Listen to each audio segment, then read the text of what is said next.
Même sans faire la moindre activité, vous pouvez quand même manifester ce que vous voulez si vous organisez ces 4 dimensions dans une seule direction et que vous les maintenez dans cette direction pendant un certain temps. Maintenant, il croit que Shiva va le faire pour lui et ça va arriver.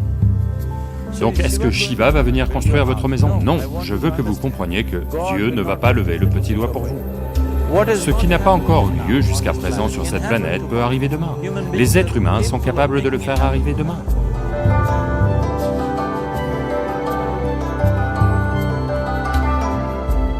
Tout ce que nous, en tant qu'êtres humains, avons créé sur cette planète a essentiellement d'abord été créé dans notre mental. Tout ce que vous voyez, qui est le travail de l'homme sur cette planète, c'est d'abord exprimé dans le mental, puis ça s'est manifesté dans le monde extérieur. Les merveilles que l'on a faites sur cette planète et les horreurs que l'on a faites sur cette planète, toutes sont parties du mental humain. Donc si l'on se soucie de ce que nous créons dans ce monde, il est extrêmement important que tout d'abord, nous apprenions à créer les bonnes choses dans notre mental. Comment maintenir notre mental? Si on n'a pas le pouvoir de maintenir notre mental tel qu'on le veut, ce que l'on crée dans le monde sera également très accidentel et aléatoire. Donc apprendre à créer notre mental tel qu'on le veut est la base pour créer le monde tel qu'on le veut. Il y a une merveilleuse histoire dans la tradition yogique. Un certain jour, un homme part marcher. Il part faire une longue marche.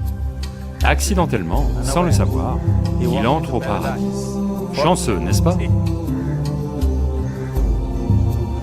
Il marche simplement et atterrit au paradis.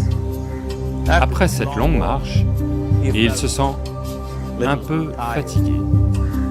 Alors il se dit, « Oh, je suis fatigué, j'aimerais pouvoir me reposer quelque part. » Il regarde autour, là, il y a un bel arbre, sous lequel il y a une herbe très tendre. Donc, c'est attrayant, il va y poser la tête et s'endort. Au bout de quelques heures, il se réveille, bien reposé, et se dit, « Oh, je suis bien reposé, mais j'ai faim, j'aimerais avoir quelque chose à manger. » Et il pense à toutes les belles choses qu'il a toujours voulu manger dans sa vie. Et instantanément, toutes ces choses apparaissent devant lui. Vous devez comprendre que là-bas, le service est comme ça. Les gens qui ont faim ne posent pas de questions. La nourriture arrive et ils mangent. Une fois l'estomac plein, ils pensent, « Oh, j'ai le ventre plein, j'aimerais avoir quelque chose à boire. » Toutes les bonnes choses qu'il a toujours voulu boire. Il y pense, et tout apparaît, juste devant lui. Les gens qui boivent ne posent pas non plus de questions, donc ils boivent. Maintenant, avec un peu d'alcool en lui, vous savez, Charles Darwin vous a dit, « Vous étiez tous des singes, votre queue est tombée. » Pas moi. Charles Darwin vous a dit que vous étiez tous des singes, et que votre queue est tombée, et que vous êtes devenus humains. Oui, la queue est à coup sûr tombée. Mais le singe, en yoga, on qualifie toujours un mental non établi de markata, ce qui veut dire un singe. La raison pour laquelle on qualifie le mental de singe, c'est que... Quelles sont les qualités d'un singe? L'un des aspects du singe, c'est son mouvement inutile. Et un autre aspect du singe, c'est que... Si je dis « vous singez quelqu'un », qu'est-ce que ça veut dire? Imitation. Singe et imitation sont devenus synonymes. Donc, ces deux qualités essentielles d'un singe sont tout à fait les qualités d'un mental non établi. Les mouvements inutiles, vous n'avez pas besoin de les apprendre du singe, vous pouvez les apprendre au singe. Et imiter est le travail à temps plein du mental. Donc, lorsque ces deux qualités sont actives, un mental est qualifié de singe. Donc ce singe est devenu actif en lui. Il regarde juste autour de lui et se dit, que diable se passe-t-il ici? Je demande à manger, de la nourriture arrive. Je demande à boire, des boissons arrivent. Et il doit y avoir des fantômes par ici. et des fantômes arrivent. Oh, les fantômes sont arrivés, ils vont m'encercler et me torturer, pense-t-il. Immédiatement, les fantômes l'encerclent et commencent à le torturer. Puis il se met à crier de douleur et dit « Oh, ils vont me tuer !» Et il meurt. Il venait juste de dire qu'il était un être chanceux. Le problème, c'est qu'il était assis sous un kalpavriksha, un arbre à souhait. Et il demande de la nourriture arrive, il demande à boire, des boissons arrivent, il demande des fantômes arrivent. Et il demande la torture arrive, il demande la mort a lieu. Maintenant, ne vous mettez pas à chercher ces kalpavrikshas dans la forêt. Vous pouvez à peine trouver un arbre ces jours-ci. Un mental bien établi, un mental qui est dans un état de samyukti, est appelé un kalpavriksha. Si vous organisez votre mental à un certain point, cela organise à son tour l'ensemble du système. Votre corps, vos émotions, vos énergies, tout s'organise dans cette direction. Une fois que toutes ces 4 dimensions en vous, votre corps physique, votre mental, vos émotions et les énergies fondamentales de la vie sont organisées dans une seule direction. Une fois que vous êtes comme ça, tout ce que vous souhaitez a lieu, sans même lever le petit doigt, on va dire. Ça aiderait d'assister la chose par de l'activité, mais même sans faire la moindre activité, vous pouvez tout de même manifester ce que vous voulez, si vous organisez ces 4 dimensions dans une direction et les maintenez dans cette direction un certain temps. En ce moment, le problème avec votre mental, c'est que, à tout moment, il change de direction. C'est comme si vous voulez aller quelque part, et tous les 2 pas, vous changez de direction. Il est très peu probable que vous arriviez à destination, à moins que ça n'arrive par chance. Donc, en organisant notre mental et, par conséquent, l'ensemble du système, et ces 4 dimensions de base de ce que vous êtes en ce moment dans une seule direction, si vous faites ça, vous êtes vous-même un kalpavriksha. Tout ce que vous souhaitez va avoir lieu. Mais en ce moment, si vous regardez vos vies, tout ce que vous avez souhaité jusqu'à présent, si ça arrive, vous êtes fini. Toutes les choses et tous ceux que vous avez désirés, si tout ça atterrit dans votre maison aujourd'hui, pourriez-vous vivre avec ça? Une fois qu'on dispose d'une telle capacité, il est très important que nos actions physiques, nos actions émotionnelles, nos actions mentales et nos actions énergétiques soient contrôlées et dirigées comme il faut. Si ce n'est pas le cas, nous devenons destructeurs, autodestructeurs. En ce moment, c'est notre problème. La technologie, qui est censée rendre notre vie belle et facile, est devenue la source de tous les problèmes, et l'on détruit la base même de notre vie, qui est la planète. Donc ce qui aurait dû être une bénédiction, on en fait une malédiction. Ce qui nous a apporté des niveaux incroyables de confort et de commodité au cours des 100 dernières années est aussi devenu une menace pour notre vie, simplement parce que nous ne sommes pas dans une action consciente, nous sommes dans un état d'action compulsif. Donc organiser notre mental correspond essentiellement à passer d'un état d'activité compulsive à un état d'activité conscient. Vous avez peut-être entendu parler de gens qui demandent quelque chose et pour qui ça se réalise au-delà de toute attente. En général, cela arrive à des gens qui sont dans la foi. Maintenant, disons que vous voulez construire une maison. Si vous commencez à penser « Oh, je veux construire une maison, pour construire une maison, j'ai besoin de 50 000, mais je n'ai que 50 roupies dans ma poche. Pas possible, pas possible, pas possible. » Dès l'instant où vous dites « pas possible », vous dites également « je n'en veux pas ». Donc à un niveau, vous créez le désir de vouloir quelque chose, à un autre niveau, vous dites « je ne le veux pas ». Donc dans ce conflit, ça pourra ne pas avoir lieu.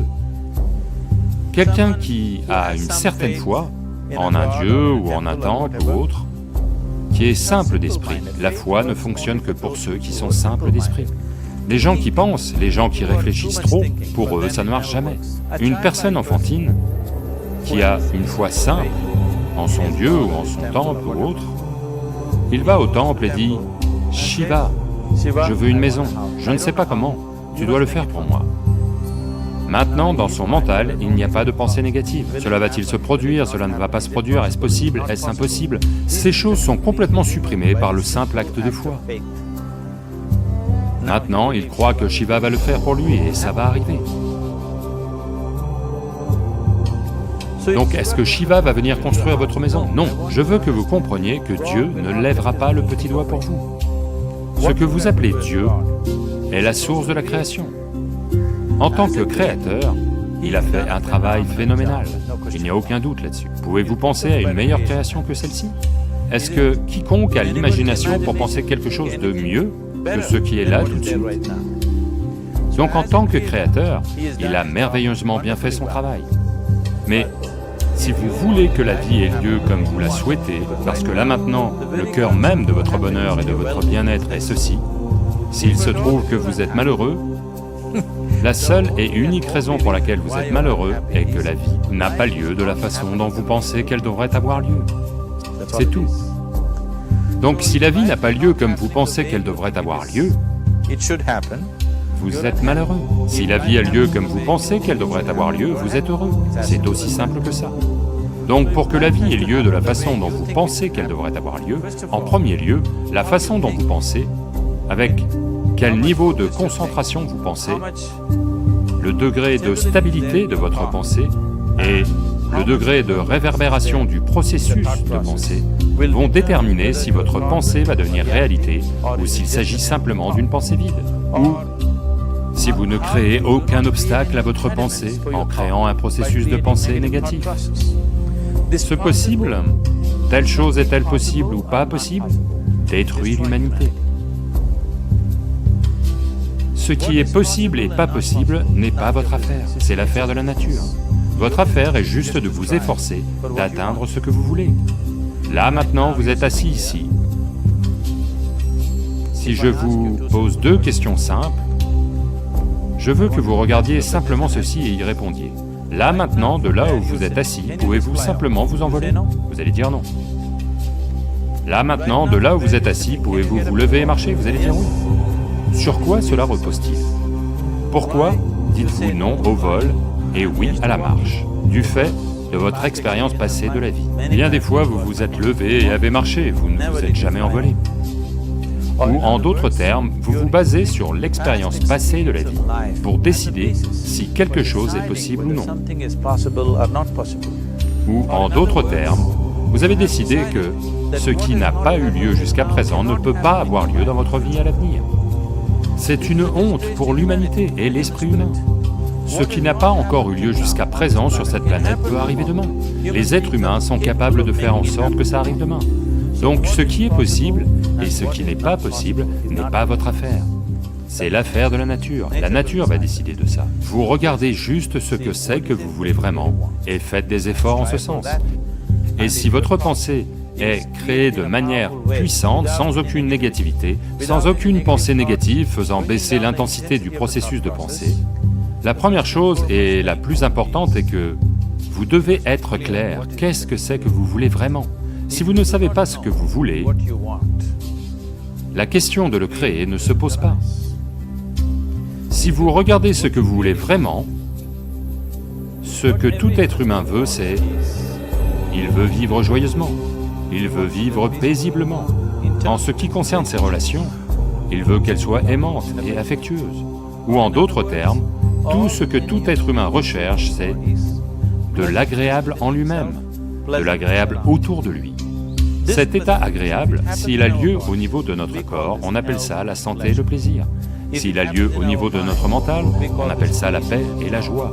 S'il a lieu au niveau de nos émotions, on appelle ça l'amour et la compassion. S'il a lieu au niveau de notre énergie, on appelle ça la félicité et l'extase. C'est tout ce qu'un être humain recherche. Qu'il aille au bureau pour travailler, il veut gagner de l'argent, bâtir une carrière, fonder une famille, il va s'asseoir au bar, au temple. Il cherche toujours la même chose, de l'agréable en lui, de l'agréable alentour. Si c'est cela que l'on veut créer, je pense qu'il est temps d'aborder la chose directement et de nous engager à le créer. Donc vous voulez faire de vous-même un être humain paisible, un être humain joyeux, un être humain aimant et un être humain agréable à tous les niveaux. Et voulez-vous aussi un monde comme ça? Un monde de paix, un monde d'amour, un monde de joie? Non, non, je veux de la verdure, je veux de la nourriture. Quand on dit un monde joyeux, ça veut dire que tout ce que vous voulez s'est produit. Donc c'est tout ce que vous recherchez. Donc tout ce que vous avez à faire est de vous engager à le créer. À créer un monde de paix, de joie et d'amour, à la fois pour vous et tous ceux qui vous entourent. Si tous les jours le matin vous commencez votre journée avec cette simple pensée dans votre mental, aujourd'hui, où que j'aille, je vais créer un monde de paix, d'amour et de joie. Si vous chutez 100 fois dans la journée, quelle importance? Pour une personne engagée, l'échec n'existe pas. Si vous tombez 100 fois, 100 leçons à en tirer. Si vous vous engagez comme ça, à créer ce qui vous tient vraiment à cœur, maintenant votre mental s'organise. Une fois que votre mental s'organise, la façon dont vous pensez est la façon dont vous vous sentez, vos émotions vont s'organiser. Une fois que vos pensées, vos émotions sont organisées, vos énergies vont s'organiser dans le même sens. Une fois que vos pensées, émotions et énergies sont organisées, votre corps lui-même va s'organiser.